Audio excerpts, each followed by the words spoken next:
Assalamualaikum warahmatullahi wabarakatuh. Bismillahirrahmanirrahim. Alhamdulillahirrahmanirrahim. Wa bihi nasta'inu ala mulkin waddin. Wassalatu wassalamu ala sayyidil anbiya mursalin wa ala alihi washabihi ajmain. Amma ba'du. Saudara, alhamdulillah kita semuanya masih diberi kesehatan, diberi kesempatan untuk berada di saat kali ini.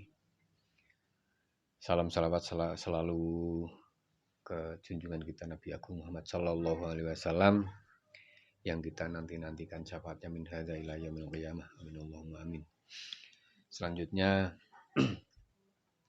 saya secara pribadi bersyukur karena bisa melanjutkan tayangan ke edisi yang berikutnya kali ini tanpa ada halangan satu yang berarti. Saudara, ini tanggal 10 masih di bulan Muharram. Saya kira masih terlalu dekat dan segar ingatan kita atas peringatan perayaan kemenangan atau tahun baru 1 Muharram beberapa hari yang lalu dengan berbagai cara. Pada waktunya sekarang ini mikir gitu. Kalau kemarin perayaan bersifat sukacita gitu, sekarang saya suguhkan untuk beberapa hal yang berkaitan dengan permenungan, pemikiran, bahkan pembacaan sejarah gitu kira-kira gitu ya. Saya akan mulai dari membaca hijrah ya, tetap masih pada topik hijrah karena ini saya kira menurut saya perencanaan sosial dari Nabi Muhammad SAW yang sempurna. Karena dari situ kita nanti akan bisa lihat bagaimana pemetaannya, bagaimana strateginya, bagaimana teknis sampai dengan pemberangkatan atau prosesi hijrah itu sendiri, dan bahkan tujuan-tujuan yang sudah dipersiapkan sebelumnya. Fakta sejarahnya adalah yang pertama, saya harus sodorkan dulu ke hadirin semuanya bahwa kondisi Arab pada saat itu kita tahu bahwa polanya adalah masih pola lama, tradisional, kesukuan, gitu, kabilah-kabilah, sehingga hampir semua bani atau kabilah atau suku itu bisa hidup di sana. Meski begitu, saya kira masih ada sebuah atau suatu suku ya, kabilah yang mendominan, dan beberapa hal cenderung memang tidak dibenarkan baik secara moral maupun keperadaban. Dominannya adalah suku Quraisy yang boleh dibilang suku terkuat saat itu di wilayah Mekah dan sekitarnya. Oleh karenanya bisa dibayangkan sebuah suku yang sangat dominan, dan saat itu belum ada semacam konsensus bersama yang bersifat kemanusiaan begitu ya, karena siapa yang kuat berarti siapa yang akan menang, siapa yang akan mendominasi dan lain sebagainya. Itu secara umum, gambaran umum bahwa negeri Arab saat itu adalah negeri suku-suku atau kabilah-kabilah yang nyaris belum ada aturan yang menurut sisi kemanusiaan belum tertata betul begitu. Terus yang kedua, fakta sejarah yang kedua, Makkah dan Madinah itu sekitar jarak 300-an kilometer ya. Bisa di keterpengaruhan antara keterpengaruhan suku Quraisy sampai dengan melebar ke Madinah atau mungkin ke kota-kota yang lainnya. Nyaris ada sebuah kabilah atau bani gitu ya, yang sebetulnya kalau dirunut masih satu keluarga besar, marga gitu, yakni Bani Aus, suku Aus dan suku Hajraj. Yang keduanya sebetulnya menjadi varian dari suku Quraisy yang besar itu. Tapi di Madinah kedua suku itu terus bermusuhan, berselisih, bahkan perang saudara. Tidak henti-hentinya, tidak habis-habisnya, maka dua suku antara suku Aus dan suku Hajraj ini sampai dengan posisi terakhir ketika ada komunikasi dengan junjungan kita Nabi besar Muhammad SAW, itu terjadi nyaris ada konflik yang tidak berkesudahan. Oleh karenanya nanti kita akan bisa lihat apa konstelasi secara regionalnya Jazirah Arab dengan misalnya momentum untuk mengambil satu kesempatan untuk membangun tatanan yang baru itu muncul gitu. Terus yang ketiga fakta sejarahnya adalah bahwa di seberang laut di benua Afrika kalau sekarang di Ethiopia, kalau dulu sebutnya Abisinia gitu.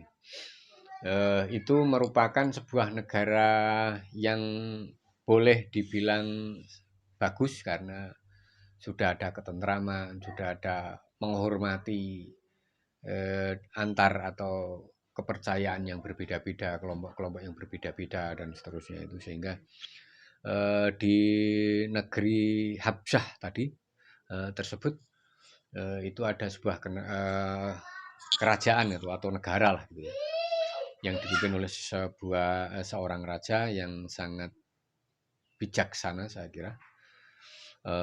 Meski dalam data sejarah mayoritas Nasrani dan sang raja juga menjadi Nasrani dengan demikian, tetapi nanti juga akan kita lihat, tetapi bisa sinergi dengan arah perjuangan Nabi Muhammad SAW.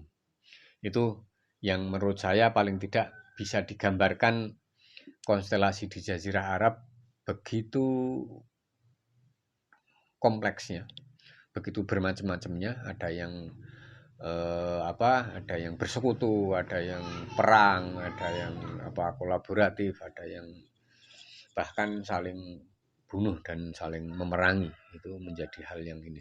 Sampai dengan nanti kita akan bisa lihat betapa kekuasaan suku Quraisy di Mekah ketika Nabi sebelum hijrah itu juga sangat dominan, bahkan tokohnya misalnya seperti Abu Jahal itu bisa saja memutuskan misalnya bunuh Muhammad, pasti akan diikuti oleh banyak orang, terutama bagi mereka yang sekira-kiranya itu akan terganggu masa depannya itu kira-kira, baik itu secara sosial maupun secara religiusitas.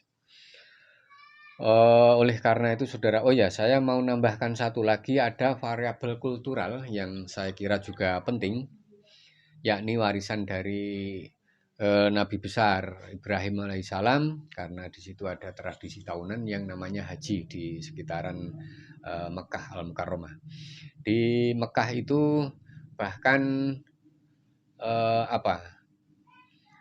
sampai dengan belum adanya aturan syariat tentang haji di kita di Islam itu masih berjalan, meski juga dengan berbagai macam caranya.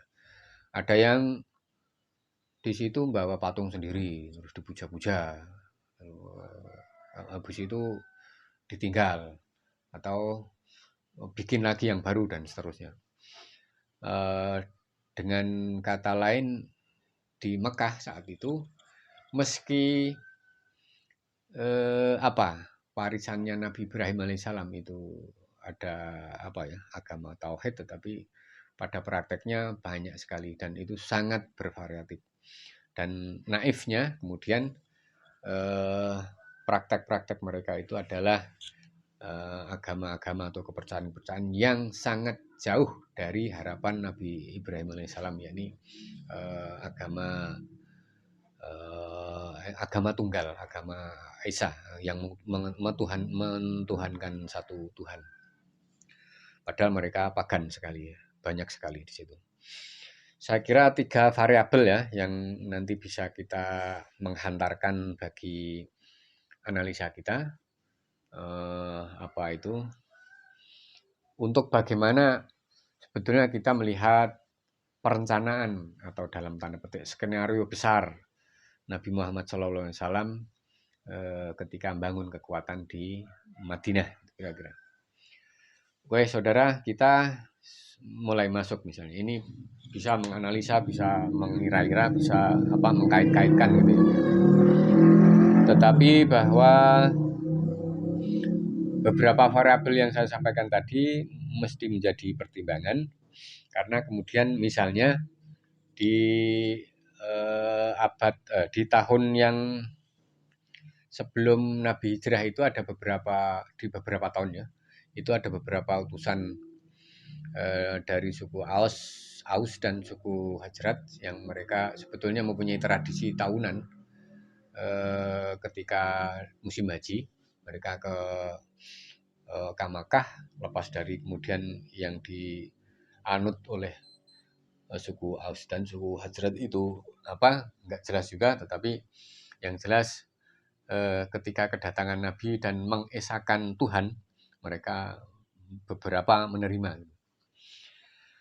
Kita lihat misalnya di kedatangan atau bisa disebut delegasi gitu ya, delegasi dari 2 suku tersebut meski tidak berbahan dengan suku Aus dan suku Hajrat, itu kemudian tahu bahwa di Makkah ada sebuah ajaran baru, mereka dulu menamakan ajaran baru, yang katanya itu baik dan bisa mempersatukan perselisihan-perselisihan. Maka mereka datang menemui Nabi Muhammad SAW, yang kalau di dokumen sejarah kita sebut sampai dengan ada 12 orang ya, 12 orang delegasi, 12 dari orang atau suku Aus dan 2 dari suku Hajrat yang menemui Nabi dan kemudian membuat skip atau membuat pertemuan yang sangat rahasia yang kita sebut sebagai Bukit Aqobah itu. Ada Baiat Aqobah. Yang baiat yang pertama atau kesepakatan Aqobah yang pertama, tentu ada 12 orang tadi yang terlibat.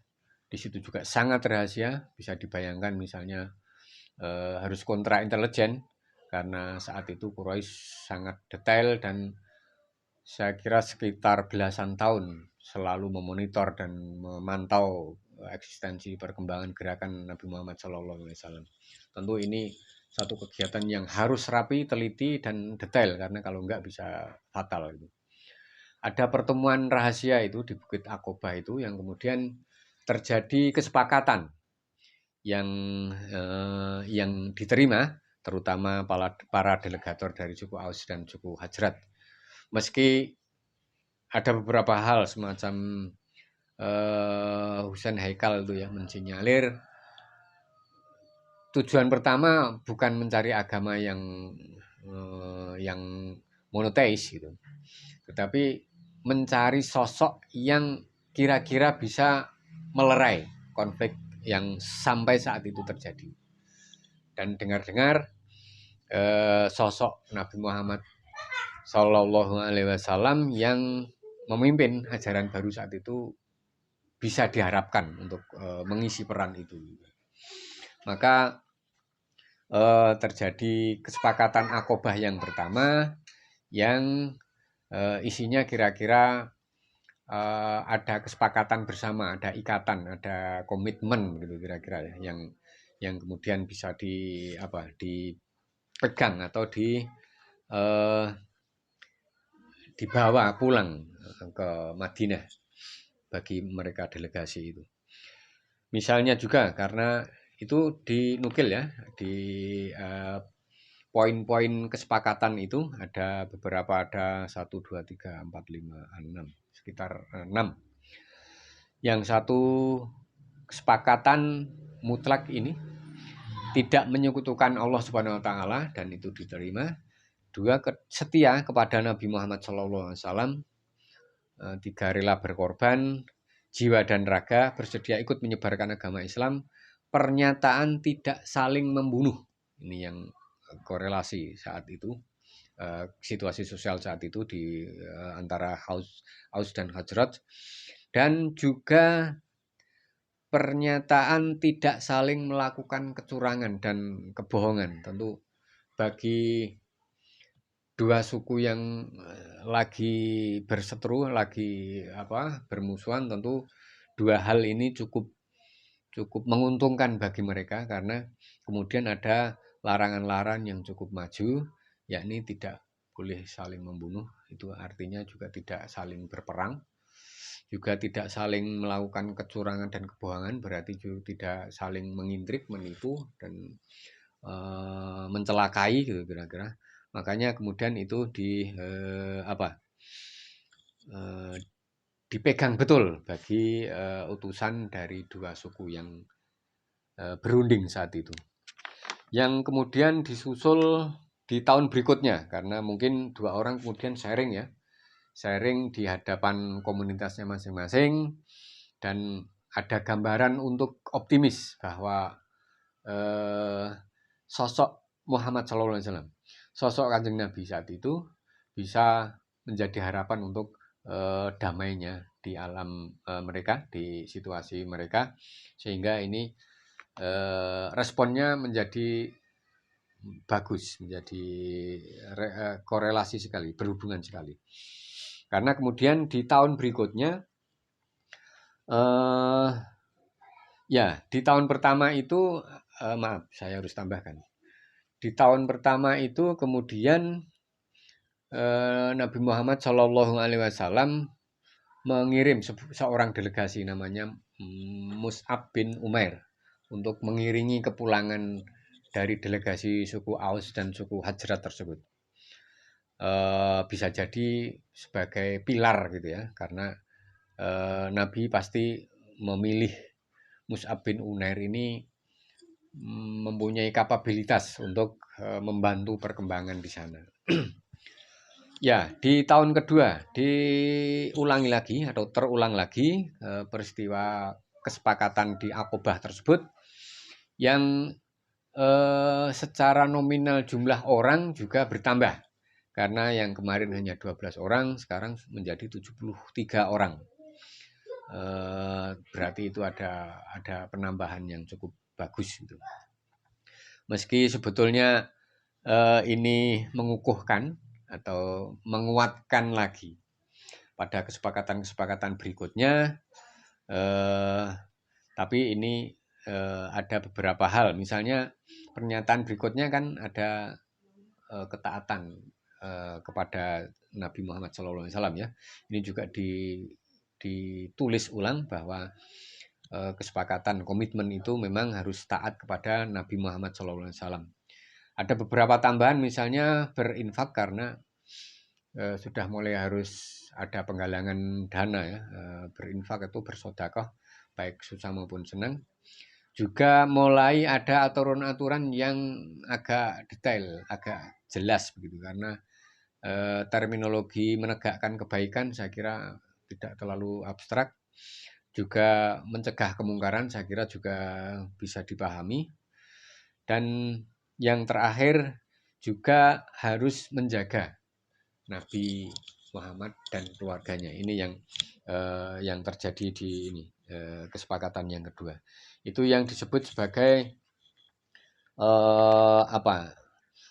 kesepakatan yang menjadi efek dinamika atau perkembangan sosial dari event-event pertemuannya antara Nabi Muhammad SAW dengan delegasi dari suku Khazraj. Di sisi lain, saudara, saya harus menyampaikan fakta bahwa di situ ada Darun Nadwah, yang bangunan fisiknya juga ada, dan semangat atau spirit forumnya juga masih terlihat diprakarsai oleh beberapa elit suku Quraisy yang kemudian dipakai. Kalau bayangan saya, Darun Nadwah itu semacam aula yang siapapun bisa memakai, tetapi tidak lepas dari dominasi suku mana ya, dia suku kuat mana yang menopangnya gitu kira-kira ya. Darun Nadwah sendiri secara fisik memang sudah dibangun oleh apa orang Quraisy juga ya. Ada Qusay bin Kilab sekitar 200 tahun sebelum itu, sekitaran kisaran itu gitu aja. Nah, Abu Jahal sebagai elit suku Quraisy saat itu memanfaatkan Darun Nadwah itu menjadi sebuah perembugan, permusyawaratan yang rancangannya nanti akan sampai kepada kepada efeknya kepada junjungan kita Nabi Agung Muhammad Shallallahu Alaihi Wasallam. Kita tahu bahwa kesepakatan di Darun Nadwah itu adalah jelas dan tegas ya, membunuh Nabi Muhammad Shallallahu Alaihi Wasallam, ingin membunuh beliau, menghabisi beliau. Dan ini yang jelas otaknya adalah Abu Jahal dan didukung oleh elit-elit Quraisy yang lainnya.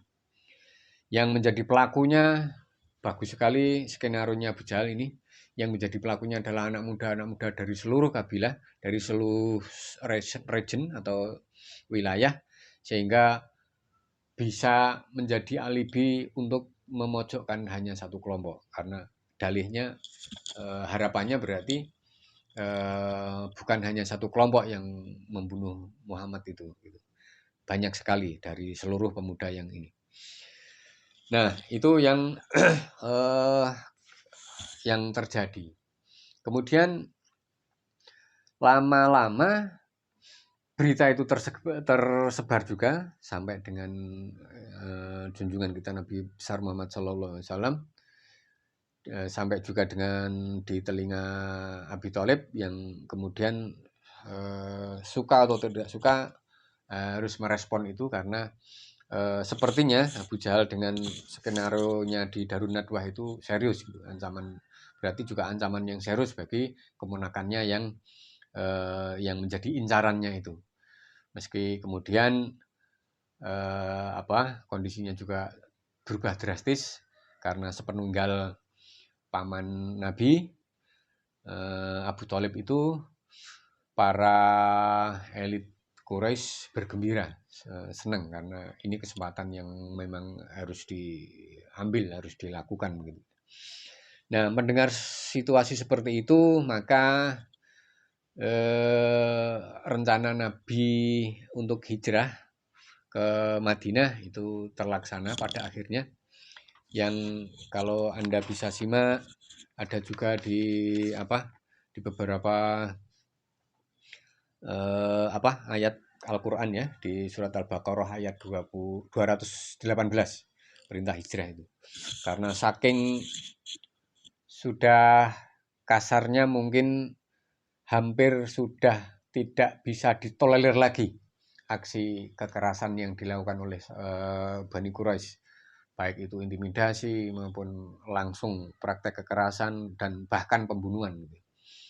Oleh karenanya hijrahlah Nabi Muhammad SAW, itu juga sebetulnya angkatan yang kedua yang ke Yasrib itu, karena yang pertama Nabi belum ikut hijrah, tetapi gelombang kedua baru dengan Sayyidina Abu Bakar dilakukannya itu. Prosesnya sendiri saya kira juga herois ya, bisa disebut begitu, karena bisa dibayangkan hampir di semua sudut kampung itu intelijen suku Quraisy ada, sehingga sampai dengan keberangkatannya ada beberapa pemuda yang mengintai rumahnya, mengintelijeni rumahnya untuk satu malam dini hari itu membunuh Nabi Muhammad, sehingga akan habislah riwayatnya menurut pemikiran begitu. Tetapi Allah menghendaki lain. Allah juga maha membuat skenario. Oleh karenanya hijrahnya ini kemudian singkat kata dipermudah oleh Allah Subhanahu wa taala, dibantu, dilindungi karena slogan atau sabda Nabi yang disampaikan ke Abu Bakar dengan lirih dan memantapkan bahwa jangan khawatir, jangan bersedih karena Allah bersama kita. Itu juga dilontarkan ketika berada di Gua Hira selama 3 malam itu.